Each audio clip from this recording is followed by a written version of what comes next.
This is a NBC News special report. The Barrett confirmation hearing. Here's Savannah Guthrie. Good morning, everybody, and we are coming on the air to bring you live coverage of the Senate confirmation hearing for Supreme Court nominee Amy Coney Barrett, the president's choice to succeed the late Ruth Bader Ginsburg. And here's a live look at the hearing room where members of the Senate Judiciary Committee will spend the day and perhaps into the late hours questioning the nominee. And we hear Lindsey Graham, the Republican chair of the Judiciary Committee, gaveling in, welcoming people. He's expected to have a few opening remarks, and then we'll get to the questioning. Let me quickly go to Casey Hunt. Casey, yesterday was mostly speechifying. Judge Barrett had to listen to senators of both sides speak and then get to give her opening statement. What was your takeaway? That's right, Savannah. It was a lot of patience from the nominee, and she did have the chance to give her introductory remarks to try and introduce herself to the country.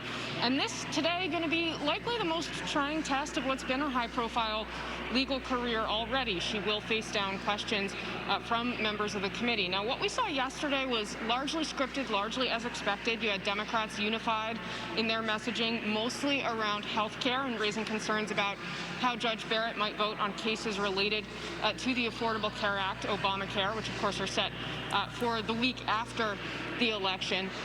Republicans, of course, looking to give her opportunities to showcase her record, and I think we're starting to hear from Senator Graham. Savannah. We are, and as the questioning begins, we will listen in for what is expected to be a long day. Obamacare, charts of people with pre-existing conditions. I want to give you my side of the story about Obamacare. Now, this is Lindsey Graham, the senator from South Carolina, talking. This is not a question directed at you. From my point of view, Obamacare has been a disaster for the state of South Carolina. All of you over there want to impose Obamacare on South Carolina. We don't want it. We want something better. We want something different. You know what we want in South Carolina? South Carolina care, not Obamacare. Now, why do we want that? Under the Affordable Care Act, 3 states get 35% of the money, folks. Can you name them? I'll help you. California, New York, and Massachusetts. They're 22% of the population. Senator Feinstein's from California. Nancy Pelosi's from California. Chuck Schumer, the leader of the Democratic Senate, is from New York. And Massachusetts is Elizabeth Warren. Now, why do they get 35% of the money when they're only 22% of the population? That's the way they designed the law. The more you spend, the more you get. What does it mean for the people of South Carolina? If you had a per patient formula where you got the same amount from the federal government to the state, whether you lived in Charleston, Columbia, or San Francisco, or New York City, if you leveled that out, it'd be almost $1 billion more for us in South Carolina. So to my friends over there, we're going to fight back. We want our money. If you're going to have money allocated for Obamacare, we're not going to sit back and quietly let you give 35% of it to 3 states. What else has happened in South Carolina? 4 rural hospitals have closed because the revenue streams are uncertain. 30% increase in premiums in South Carolina for those on Obamacare. I was on Obamacare for a few years before I got on TRICARE. My premiums went up 300%. My coverage was almost non-existent, a $6,000 deductible. So I want a better deal. And that's a political fight. I'm in a campaign at home. If it were up to me, we would block grant this money, send it back to the states in a more fair allocation, and we would require pre-existing conditions to be covered as part of the block grant. We want sick people covered, but I got an idea. I think South Carolina may be able to deal with diabetes better than and different than California. If you want good outcomes in medicine, you need innovation. And the best way to get innovation is to allow people to try different things to get better outcomes. So the debate on health care is consolidating all the power in Washington, have some bureaucrat you'll never meet running this program versus having it centered in the state where you live. Under my proposal, South Carolina would get almost $1 billion more. The state of South Carolina would be in charge of administering Obamacare. They couldn't build football stadiums with the money. They have to spend it on health care. They'd have to cover pre-existing conditions. But if, as a patient in South Carolina, you would have a voice you don't have today. If you didn't like what was happening to you on the health care front, you could go to local officials and complain. And the people you're complaining to live in your state. They send their family to the same hospital as you go. That's a structural difference. That's got nothing to do with this hearing. It's got everything to do with politics. We on this side do not believe Obamacare is the best way to provide quality health care over time. Our friends on the other side, this is a placeholder for single-payer health care. If you don't believe me, just ask them. So that's the fight going into 2020. Doesn't make them bad, it just makes them different. If we're up to me, bureaucrats would not be administering health care from Washington. People in South Carolina would be running health care. If we're up to me, we'd get more money under Obamacare than we do today. 35% would not go to 3 states. And sick people would be covered. So that's the political debate. We're involved in a campaign in South Carolina, and my fate will be left up to the people of South Carolina. So that's what Obamacare is all about. Now, how do you play in here, Judge? There's a lawsuit involving the Affordable Care Act before the Supreme Court, and we'll talk about that in a bit. And the difference between analyzing a lawsuit and having a political argument is fundamentally different, and I hope to be able to demonstrate that over the course of the day. And I hope that my colleagues on this side of the aisle will not feel shy about telling my colleagues on the other side of the aisle why we think we have a better idea on health care. Now, the bottom line here, Judge, you said yesterday something that struck me, and I want the American people to understand what you meant. You said you're an originalist. Is that true? What does that mean in English? Pass the button. I mean, we all love Senator Lee, but in English. In English. Okay, so in English, that means that I interpret the Constitution as a law, that I interpret its text as text, and I understand it to have the meaning that it had at the time people ratified it. Okay. So that meaning doesn't change over time, and it's not up to me to update it or infuse my own policy views into it. So in other words, you're bound by the people who wrote it at the time they wrote it. That keeps you from substituting your judgment for theirs. Is that correct? Yeah. All right. Justice Scalia, he was an originalist, right? Yes, he was. People say that you're a female Scalia. What would you say? I would say that Justice Scalia was obviously a mentor. And as I said when I accepted the president's nomination, that his philosophy is mine too. You know, he was a very eloquent defender of originalism, and that was also true of textualism, which is the way that I approach statutes and their interpretation. And similarly to what I just said about originalism, for textualism, the judge approaches the text as it was written with the meaning it had at the time and doesn't infuse our own meaning into it. But I want to be careful to say that if I'm confirmed, you would not be getting Justice Scalia, you would be getting Justice Barrett.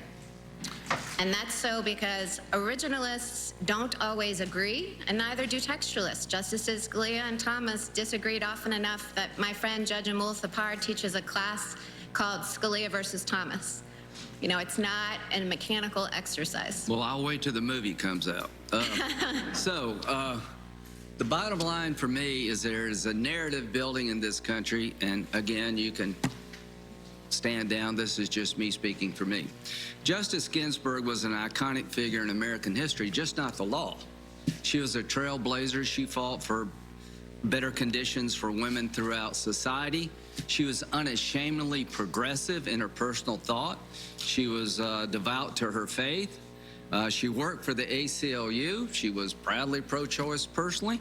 But all of us on this side, apparently when they voted, accepted that she was highly qualified. What I want the American people to know, I think it's okay to be religiously conservative. I think it's okay to be personally pro-choice. I think it's okay to live your life in a traditional Catholic fashion, and you still be qualified for the Supreme Court. So all the young conservative women out there This hearing to me is about a place for you. I hope when this is all over that there'll be a place for you at the table. There'll be a spot for you at the Supreme Court like there was for Judge Ginsburg. And to President Trump, I don't know if you're listening or not, by picking Judge Barrett, you have publicly said you find value in all of these characteristics, but beyond anything else, you find Judge Barrett to be highly qualified. I would say you're one of the greatest picks President Trump could have made. And from the conservative side of the aisle, you're one of the most qualified people of your generation. Let's talk about Brown versus Board of Education, because I know Senator Blumenthal will. I'm going to talk about that. You said in writings it was a super precedent. What did you mean? Well, in my writings, so as a professor, I talked about the doctrine of stare decisis. And super precedent is not a doctrinal term that comes from the Supreme Court. And I think maybe in political conversation or in newspapers, people use it different ways. But in my writing, I was using a framework that's been articulated by other scholars. And in that context, super precedent means precedent that is so well established that it would be unthinkable that it would ever be overruled. And there are about 6 cases on this list that other scholars have identified. Let's talk about Brown and talk about why it would be unthinkable. First, let's talk about what's the process that would lead to it being overruled. What would have to happen? For Brown to be overruled, you would have to have Congress or some state or local government impose segregation again, open segregation. Okay, let's stop right there. If you want to make yourself famous, by the end of the day, you can say we want to go back to segregation. I promise you, you'll be on every cable TV channel in America. I doubt if you'll go very far, but the point we're trying to make here is the court just can't wake up and say, let's revisit Brown. It has to be a case in controversy. Is that right? Yes, that's right. So before a Brown decision you could review Brown, somebody out there would have to be dumb enough to pass a law saying, let's go back to segregated schools. Is that fair to say? That is fair to say. Do you see that happening anytime soon? I do not see that happening anytime soon. Yeah, I don't either. So let's talk about the process in general. There's the Heller case. What's that about? The Heller case is a case decided by the Supreme Court, which held that the Second Amendment protects an individual right to bear arms. Okay. Now, my friends on the left, some of them have a problem with Heller. They may try to challenge the construct of Heller. If a state or local government passed a law in defiance of Heller, what would happen? In defiance of Heller, or that was challenging the construct of Heller? That challenged the construct of Heller. If it was brought in a lower court, Heller binds. I mean, lower courts always have to follow Supreme Court precedent, and so. And if the Supreme Court wanted to revisit Heller, what would they do? If someone challenged Heller below because a state or local government passed a law contradicting Heller, the Supreme Court would have to take that case once it was appealed all the way up. So the court would have to decide, yes, we want to overrule Heller, and we have enough votes to grant cert, and then do so. So that's the way the process works. Yes, it would start because there was a law, then there was a lawsuit, then there was an appeal, then the court granted cert, and then the court decided the case. Is that true no matter what the issue is, whether it's gun, abortion, health care, campaign finance? Does that process hold true for everything? Yes, judges can't just wake up one day and say, I have an agenda, I like guns, I hate guns, I like abortion, I hate abortion, and walk in like a royal queen and impose, their will on the world. You have to wait for cases and controversies, which is the language of the Constitution, to wind their way through the process. All right. Well, Senator Sass gave us a good civics lesson. I hope that's the basic lesson in law here. So if a state said, I don't think you should have over 6 bullets, and somebody believed that violated the Second Amendment, there would be a lawsuit and the same process would work, right? The same process would work. In that case, parties would have to sue the state who, arguing that law was unconstitutional. It would wind its way up. And if it got to the Supreme Court, and if the Supreme Court decided to take it, a whole decision-making process begins. You hear arguments from litigants on both sides. They write briefs. You talk to clerks as a judge. You talk to your colleagues. Then you write an opinion. Opinions circulate, and you get feedback from your colleagues. So it's an entire process. It's not something that a judge or justice would wake up and say, oh, we're hearing this case, I know what my vote's going to be. Well, let's talk about the two Supreme Court cases regarding abortion. What are the two leading cases in America regarding abortion? Well, I think most people think of Roe versus Wade, and Casey is the case after Roe that preserved Roe's central holding, but grounded it in a slightly different rationale. So what is that rationale? Rationale is that the state cannot impose an undue burden on a woman's right to terminate a pregnancy. Okay, unlike Brown, there are states challenging on the abortion front. There are states that are going to a fetal heartbeat bill. I have a bill, Judge, that would disallow abortion on demand at the 20 weeks, the 5th month of the pregnancy. We're one of 7 nations in the entire world that allow abortion on demand at the 5th month. The construct of my bill is because a child is capable of feeling pain in the 5th month, doctors tell us to save the child's life, you have to provide anesthesia if you operate because they can feel pain. The argument I'm making is if you have to provide anesthesia to save the child's life because they can feel pain, it must be a terrible death to be dismembered by an abortion. That's a theory to protect the unborn at the 5th month. If that litigation comes before you, will you listen to both sides?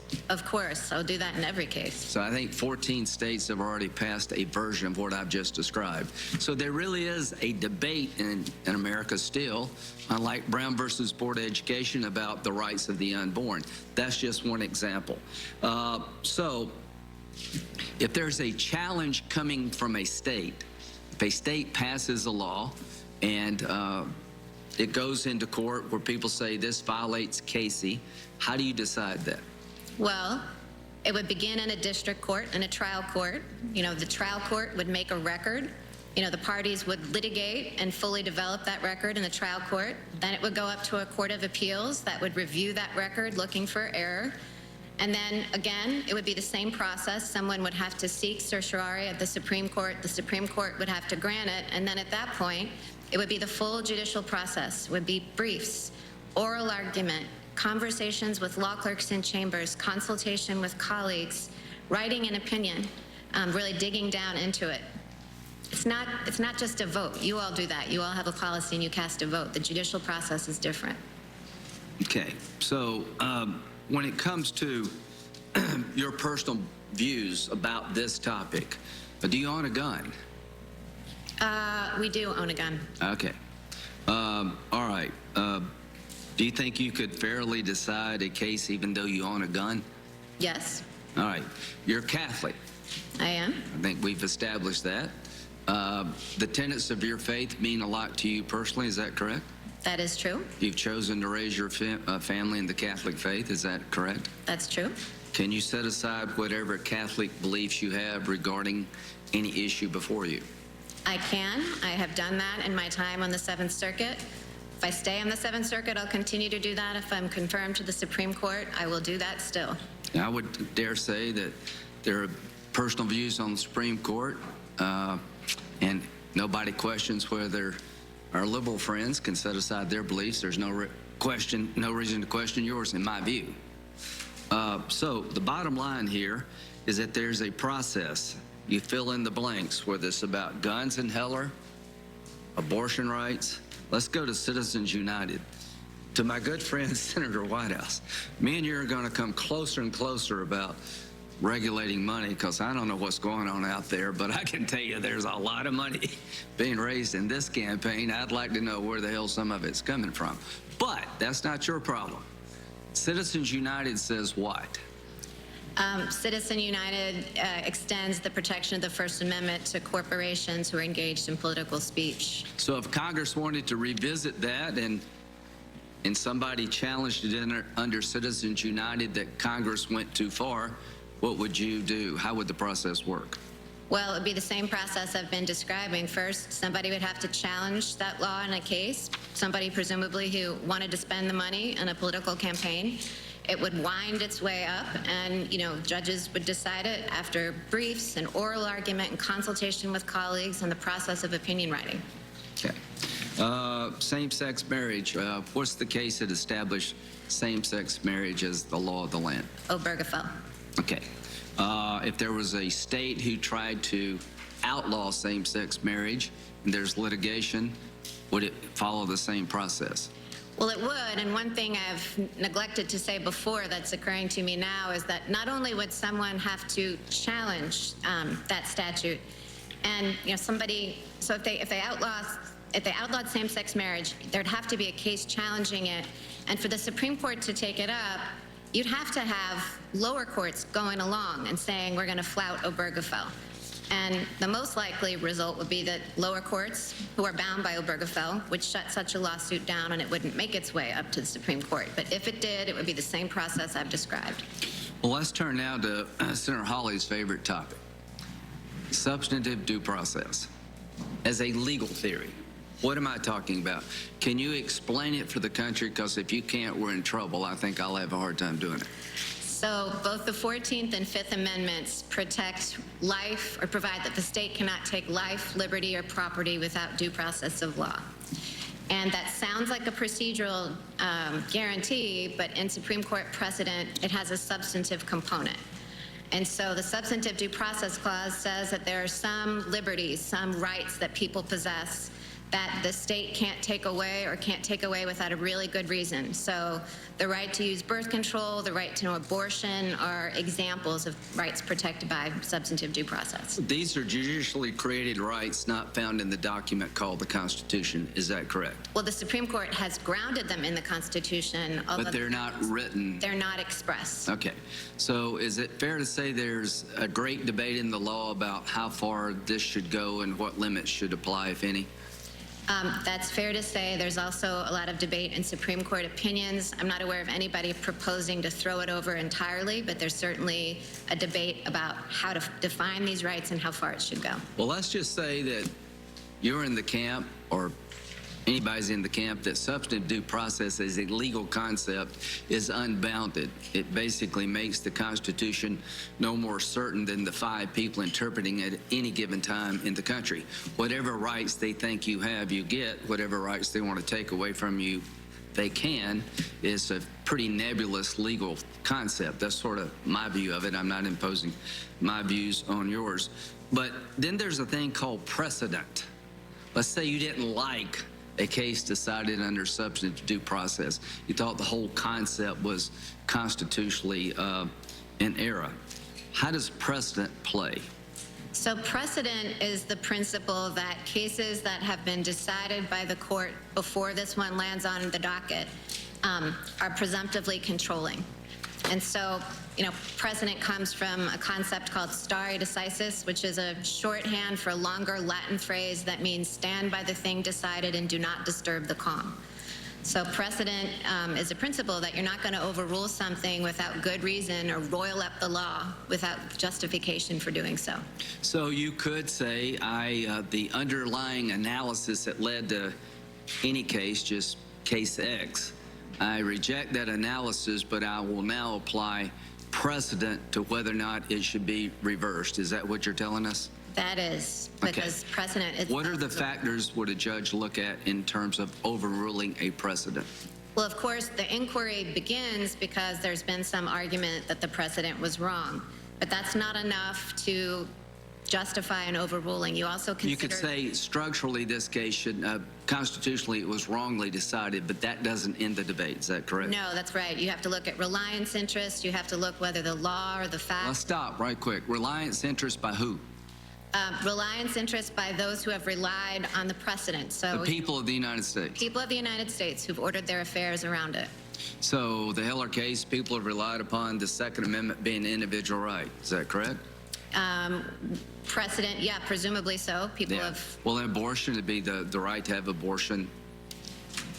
That'd be a reliance factor, right? The court in Casey spent a lot of time describing the reliance of people on the right to an abortion. So what I want the public to know is that if you overrule a precedent of the court, even if you think it was wrongly decided, there's a list of things you have to look at before you actually overrule the case. Is that a fair way of saying it? It's a fair way of saying it. Would you apply those factors if you ever found yourself in a position where you wanted to consider overruling a precedent? Absolutely. Okay. Have precedents of the court been overruled before? Yes. Can you give me an example? Brown versus the Board of Education overruled Plessy versus Ferguson to get rid of the separate but equal doctrine. Okay. So, recusal. My colleagues are asking you to recuse yourself from litigation around the Affordable Care Act. What's the precedent regarding the Affordable Care Act, if any? The precedent that might, well, Is there precedent on this issue? there's not precedent on the issue that's coming up before the court. It turns on a doctrine called severability, which was not an issue in either the two big Affordable Care Act cases. Okay, so the issue that was before the court was NFIB versus Sibelius, is that correct? That was the first about the constitutionality of the mandate. Okay, and I think Congress has zeroed out what the court called a tax, and the real issue now is, does it stand and can it be severable? Right, so the issue now is, now that Congress has zeroed it out, can it be called a tax or is it now a penalty? And then the second issue is, if it is a penalty, can it be just cut out from the statute so that the rest of the statute, including protection for pre-existing conditions, stands? Well, a lot smarter people than me suggest that severability would be a hard challenge for those who are opposing the law, but time will tell. Do you feel like you should recuse yourself from that case because you're being nominated by President Trump? Well, Senator, recusal itself is a legal issue. You know, there's a statute, 28 U.S.C. 455, that governs when judges and justices have to recuse. There's precedent under that rule. Justice Ginsburg, in explaining the way recusal works, said that it's always up to the individual justice, but it always involves consultation with the colleagues, with the other 8 justices.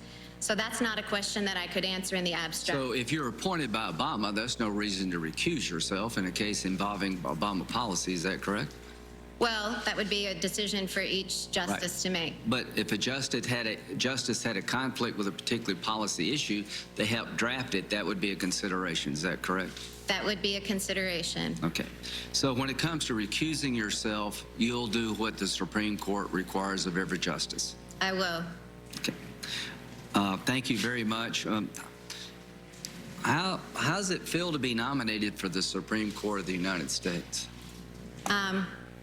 Well, Senator, I've tried to be on a media blackout for the sake of my mental health, but you know, you can't keep yourself walled off from everything, and I'm aware of a lot of the caricatures that are floating around. So I think what I would like to say in response to that question is that, look, I've made distinct choices. I've decided to pursue a career and have a large family. I have a multiracial family. Our faith is important to us. All of those things are true, but they are my choices. And in my personal interactions with people, I mean, I have a life brimming with people who've made different choices, and I've never tried in my personal life to impose my choices on them. And the same is true professionally. I mean, I apply the law. And Senator, I think I should say why I'm sitting in this seat in response to that question, too. Why I've agreed to be here, because I don't think it's any secret to any of you or to the American people that this is a really difficult, some might say excruciating process. And Jesse and I had a very brief amount of time to make a decision with momentous consequences for our family. We knew that our lives would be combed over for any negative detail. We knew that our faith would be caricatured. We knew our family would be attacked. And so we had to decide whether those difficulties would be worth it, because what sane person would go through that if there wasn't a benefit on the other side? And the benefit, I think, is that I'm committed to the rule of law and the role of the Supreme Court in dispensing equal justice for all. And I'm not the only person who could do this job, but I was asked, and it would be difficult for anyone. So why should I say someone else should do the difficulty if the difficulty is the only reason to say no, I should serve my country? And my family's all in on that because they share my belief in the rule of law. Well, thank you. I think a lot of people would say you got to be sort of insane to run for the Senate in this world, but good news for you, we've all chosen kind of crazy stuff to do. I just end with this. I'm glad you said yes. I'm glad President Trump chose you. And really, before the people of the United States, is a very basic question. Is it okay to be religiously conservative? Is it okay to be pro-life in your personal life? It clearly is okay to be progressive and be pro-choice and seek a seat on the Supreme Court. I think resoundingly yes. And here's why your nomination is so important to me. In my world, to be a young conservative woman is not an easy path to take. We have 2 women on this committee. They can talk about it better than I. So I want to thank President Trump for choosing you, and I will do everything I can to make sure that you have a seat at the table. And that table is the Supreme Court. And if anybody in the country, in my view, deserves to have a seat at the table based on the way they've lived their life and their capabilities in the law, it is you, Judge. God bless you. Thank you. Thank you, Chairman Graham. Senator Feinstein. Mr. Chairman, Judge, it's wonderful to see you here. Also with the family that I have been observing. They sit still, quiet. You've done a very good job. I have eyes in the back of my head, so they know I'm watching. I was wondering if you might introduce us to them. Sure. So I have my husband, Jesse, my son, JP, my daughter, Emma, my daughter, Juliet, my daughter, Tess, my daughter, Vivian, and my son, Liam. And then behind them are my 6 siblings who are with me today. I'll start at the side right behind Vivian. It's my sister, Vivian, my sister, Eileen, my brother, Michael, my sister, Megan, and my sister, Amanda. And is Carrie in the room? And my sister, Carrie, is sitting right over there. You don't have a magic formula for how you do it and handle all the children and your job and your work and your thought process, which is obviously excellent, do you? It's improv. Yes, yes. Well, let me begin with a question that the chairman touched on.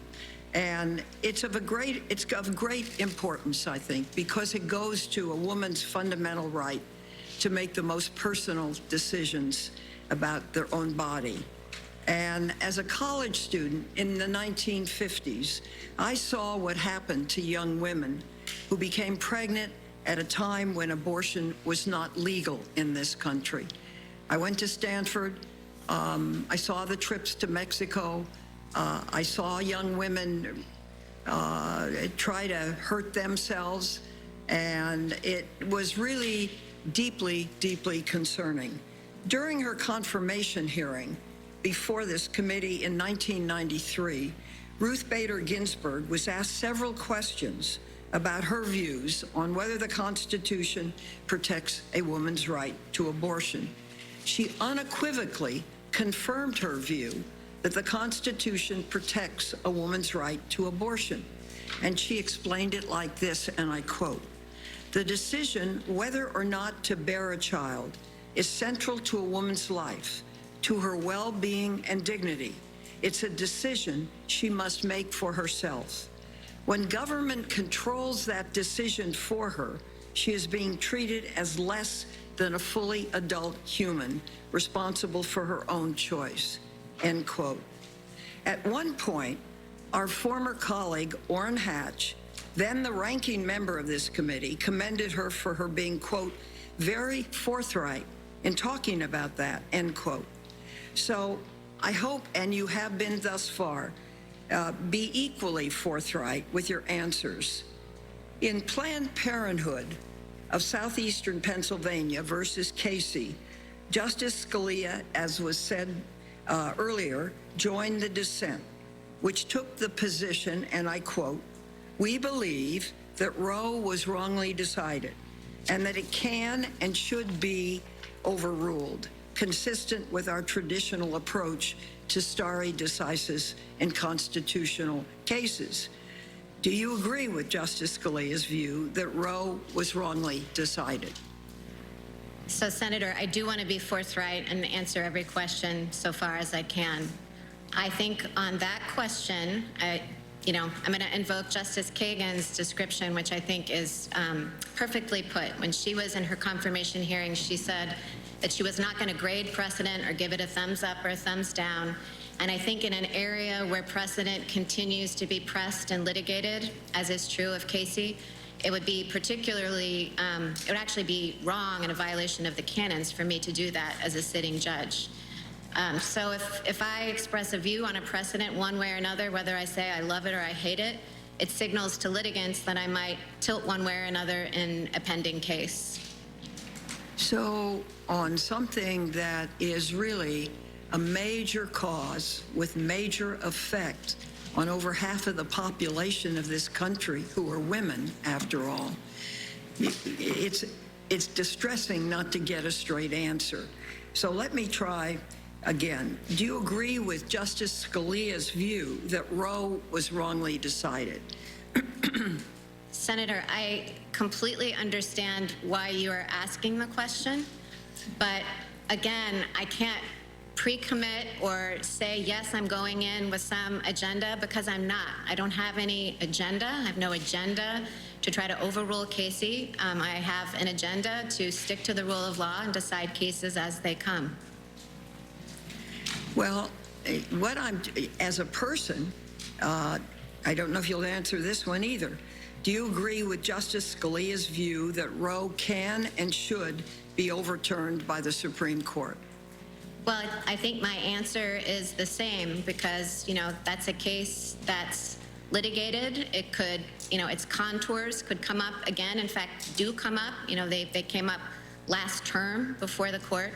So I think, what the Casey standard is, and it's a contentious issue, which is, I know, one reason why it would be comforting to you to have an answer. But I can't express views on cases or pre-commit to approaching a case any particular way. Well, that makes it difficult for me, and I think for other women also on this committee, because this is a very important case, and it affects a lot of people, millions and millions of women, and you could be a very important vote. And I had hoped you would say, as a person, you've got a lovely family, you understand all the implications of family life. You should be very proud of that. I'm proud of you for that. But my position is a little different. You're going on the biggest court of this land with a problem out there that all women see one way or another in their life. And not all, but certainly married women do, and others too.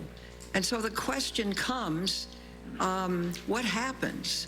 And will this justice support a law that has substantial precedent now? Would you commit yourself on whether you would or would not? Senator, what I will commit is that I will obey all the rules of stare decisis, that if a question comes up before me about whether Casey or any other case should be overruled, that I will follow the law of stare decisis, applying it as the court has articulated it, applying all the factors, reliance, workability, being undermined by later facts and law, just all the standard factors. And I promise to do that for any issue that comes up, abortion or anything else. I'll follow the law. Well, I think that's expected. And, I guess I've gone as far as I can. Let me go to another issue. This country is facing great gun violence. There's been a surge in gun sales during the COVID-19 crisis, which has led to more lives being needlessly lost. According to the Gun Violence Archive, an independent research organization, there were 60 mass shootings in May alone. These shootings killed 40 people. They hurt 250 more. Also, there's been a troubling spike in gun sales. Americans bought approximately 2 million guns this past March. It's the second highest month ever for gun sales. That figure does not take into account all the gun sales that could not be completed because the purchaser failed a background check, a number that has also skyrocketed. For example, this past March, the FBI's background check system blocked 23,692 sales, more than double the 9,500 sales blocked in March of 2019. Do you agree that federal, state, and local governments have a compelling interest in preventing a rise in gun violence, particularly during a pandemic?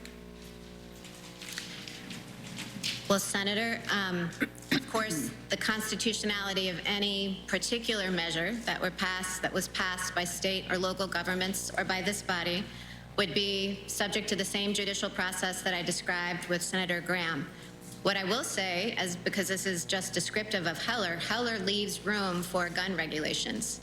And that's why there has been a lot of litigation in the lower courts, which makes me constrained not to comment on the limits of it. But Heller does not make a right absolute, says so in the opinion. Well, let me ask one more question. In a recent dissenting opinion that you wrote, you said there was, quote, no question, end quote, that, quote, keeping guns out of the hands of those who are likely to misuse them, quote, is, quote, a very strong governmental interest. Do you stand by that statement? So, let's see.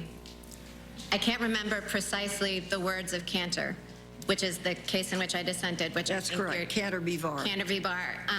What I said in that opinion, I stand by, which is that the original meaning of the Second Amendment, and I went through a lot of detailed history in that case, does support the idea that governments are free to keep guns out of the hands of the dangerous. So, for example, the mentally ill, others who would be likely to misuse guns. So where does that leave you on Roe? The chairman asked, I thought, a very good question. For many people, and particularly for women, this is a fundamental question. We all have our moral values, we have our religions, we live by that. I respect you and your family for doing just that. But this is a very real problem out there.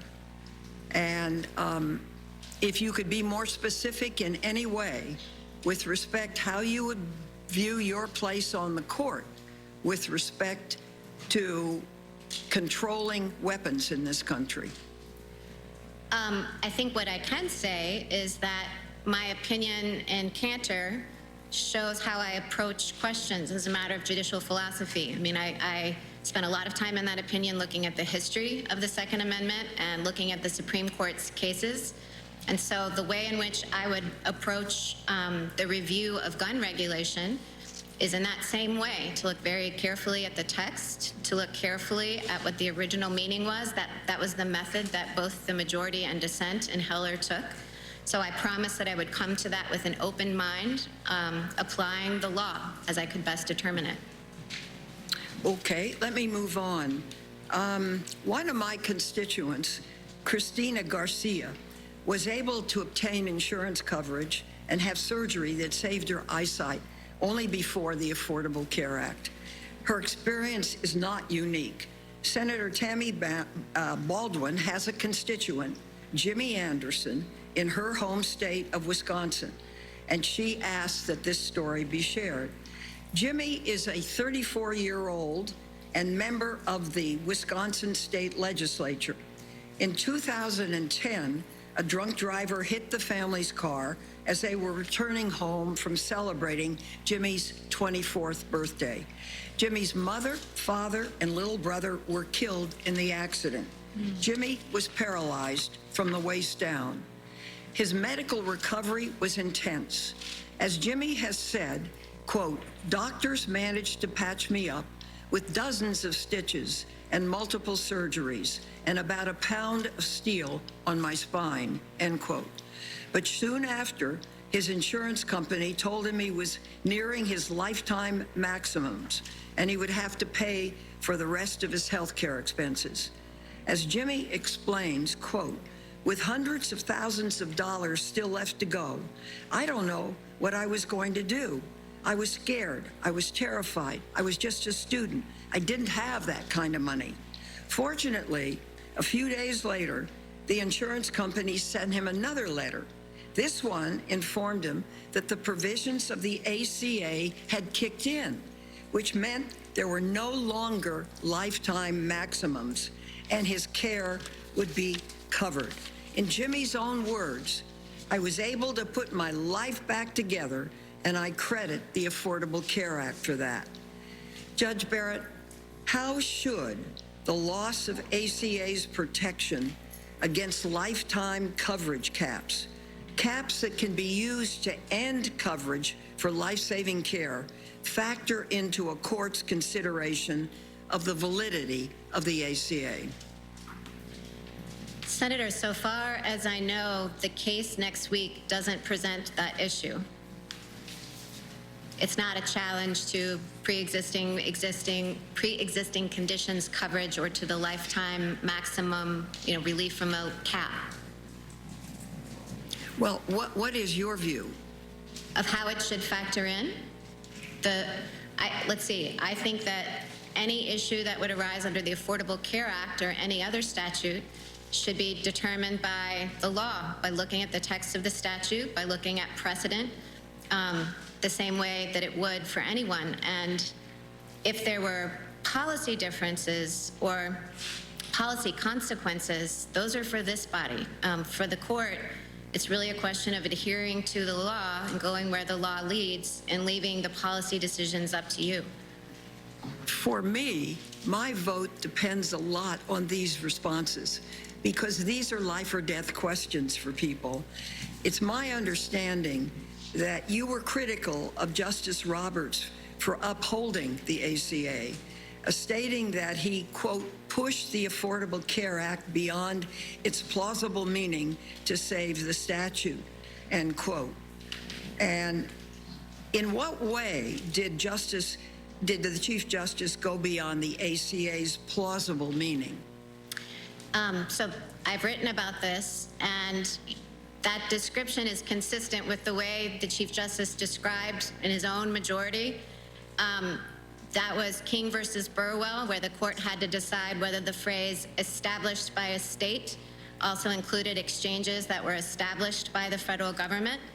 And the majority in that case acknowledged that treating the phrase established by a state as including exchanges established by the federal government was not the most natural reading, but for other reasons, other policy reasons and canons of interpretation, they chose to adopt the less natural reading. You see, for me, the case coming up, California v. Texas, puts a whole new weight on your nomination. Because the Affordable Care Act is now being so well accepted. I represent the largest state, as does Senator Harris, that we have. And there are just over 10 million people dependent on the activities under this act and that they be sustained. And so there is really great concern about what your view is. That case is coming up. Can you give us at least your view? Well, Senator, the issue in the case that's coming up doesn't involve, it's not the same issue as the ones in NFIB versus Sebelius or King versus Burwell. It's a different issue. Well, then give us both. Well, let's see. So what I said, what you quoted to me, was that I thought that the interpretation of the phrase established by a state was stretched when the court held that it was established by the federal government. That's not the issue in California versus Texas.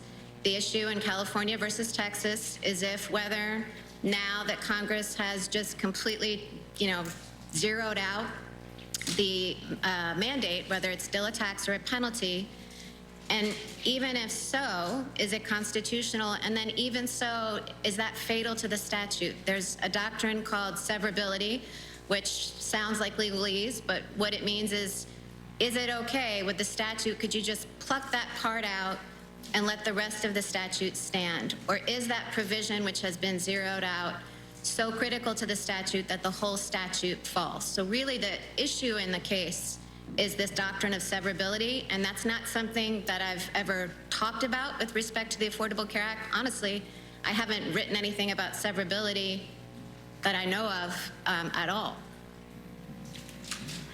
So you have no thoughts on the subject? Well, it's a case that's on the court's docket, and the canons of judicial conduct, would prohibit me from expressing a view. Okay, I'll move on. On July 30th, 2020, President Trump made claims of voter fraud and suggested he wanted to delay the upcoming election. Does the Constitution give the President of the United States the authority to unilaterally delay a general election under any circumstances? Does federal law? Well, Senator, if that question ever came before me, I would need to hear arguments from the litigants and read briefs and consult with my law clerks and talk to my colleagues and go through the opinion writing process. So, if I give off-the-cuff answers, then I would be basically a legal pundit. And I don't think we want judges to be legal pundits. I think we want judges to approach cases thoughtfully and with an open mind. Okay, let me try something else. In 2017, in a case called EEOC v. AutoZone, the Seventh Circuit, your circuit, issued an opinion which permitted an employer to intentionally assign its employees to specific stores due to their race. The dissent in this opinion argued the decision permitted employers to legally establish separate but equal facilities, and argued, if upheld, this decision would be, quote, contrary to the position that the Supreme Court has taken in analogous equal protection cases as far back as Brown v. the Board of Education. The case was appealed to the full panel of the Seventh, and you sided, as I understand it, with the majority to deny a rehearing and let the opinion stand. Is that correct?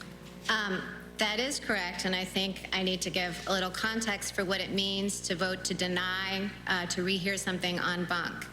Our court, just like the Supreme Court in the certiorari process, doesn't take cases just because we think the panel got it wrong. There's a lot of deference to panels, and Rule 35 of the Rules of Appellate Procedure constrains and limits the times in which we take the resources of the full court to rehear a case. So I was not on that panel, and I did not express a view on the merits. A vote to deny to hear something en banc is like a vote not to deny certiorari, not a vote that expresses a view on the merits. Okay. It was a statutory case. It was not an equal protection case. Let me ask you a question as a person. Yes. If an employer can transfer an employee based solely on his or her race, and that does not constitute a materially adverse employment action because it was purely lateral job transfer, please explain what factors must be present for a policy based on race to violate Brown v. the Board's prohibition of separate but equal. Well, Senator, to my knowledge, Brown wasn't at issue in the majority opinion. It turned on statutory language in Title VII. But again, I didn't express a view on the merits, and so I can't comment on whether I think that the panel majority got that right or got that wrong. That's an issue that may well come before me, even in the Seventh Circuit. Some may press for its overruling, and I may be on a panel that has to decide whether that precedent was wrong. Well, let me ask you, as a person, do you have a general belief? As a person, I have a general belief that racism is abhorrent. That racism is what? Abhorrent. Well, I think I think we would all agree with that. So how should a lower court in the Seventh determine when race-based policies could constitute a materially adverse employment action? Well, I'm not aware of cases presenting the exact same facts as that. Just asking you for your view. I know that the material adverse consequence was the standard at issue in that case. I have to confess that I would need to look at the statute and the precedent to, even if I had a specific hypothetical in front of me, I couldn't really say without looking at the statute and the precedent what factors are involved, because I wasn't on that panel and haven't decided a similar case. Okay, let me go to another issue. The issue of LGBT equality is very personal for me. I spent 2 decades as a county supervisor and mayor of a city.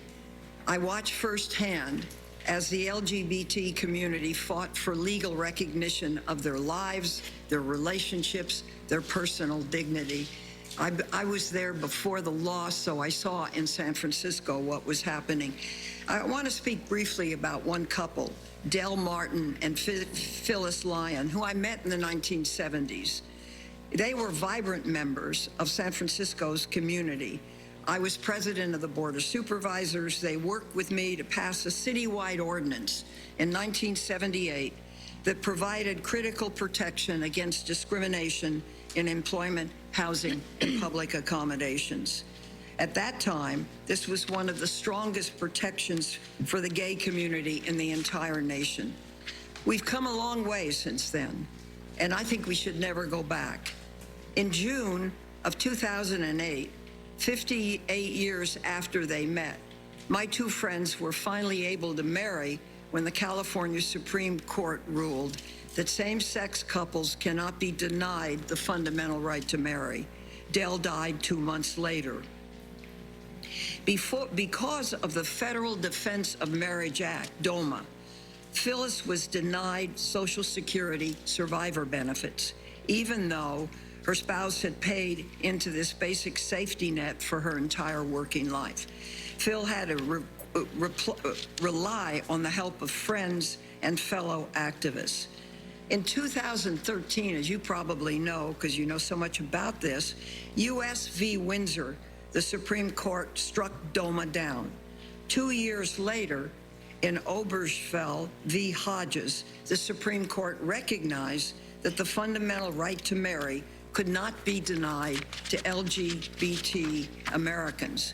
Both decisions were decided by a 5-4 margin. Justice Ginsburg was in the majority. Justice Scalia dissented in both cases. Now, you said in your acceptance speech for this nomination that Justice Scalia's philosophy is your philosophy. Do you agree with this particular point of Justice Scalia's view that the U.S. Constitution does not afford gay people the fundamental right to marry? Senator Feinstein, as I said to Senator Graham at the outset, if I were confirmed, you would be getting Justice Barrett, not Justice Scalia. So I don't think that anybody should assume that just because Justice Scalia decided a decision a certain way, that I would too. But I'm not going to express a view on whether I agree or disagree with Justice Scalia for the same reasons that I've been giving. You know, Justice Ginsburg, with her characteristic pithiness, used this to describe how a nominee should comport herself at a hearing. No hints, no previews, no forecasts. That had been the practice of nominees before her, but everybody calls it the Ginsburg rule because she stated it so concisely, and it's been the practice of every nominee since. So I can't, and I'm sorry to not be able to embrace or disavow Justice Scalia's position, but I really can't do that on any point of law. Well, that's really too bad, because it's rather a fundamental point for large numbers of people, I think, in this country. I understand you don't want to answer these questions directly, but you identify yourself with a justice that you, like him, would be a consistent vote to roll back hard-fought freedoms and protections for the LGBT community. And what I was hoping you would say is that this would be a point of difference where those freedoms would be respected. And you haven't said that. Senator, I have no agenda, and I do want to be clear that I have never discriminated on the basis of sexual preference and would not ever discriminate on the basis of sexual preference. You know, like racism, I think discrimination is abhorrent. On the questions of law, however, because I'm a sitting judge and because you can't answer questions without going through the judicial process, can't give answers to those very specific questions. Okay. Thank you very much. Thanks, Mr. Chairman. Thanks, Senator Feinstein. Senator Grassley. Yeah. Judge, welcome you again. And you can rest for a minute because I've got some things to say to my colleagues, but more importantly, so people around the country understand what's going on here.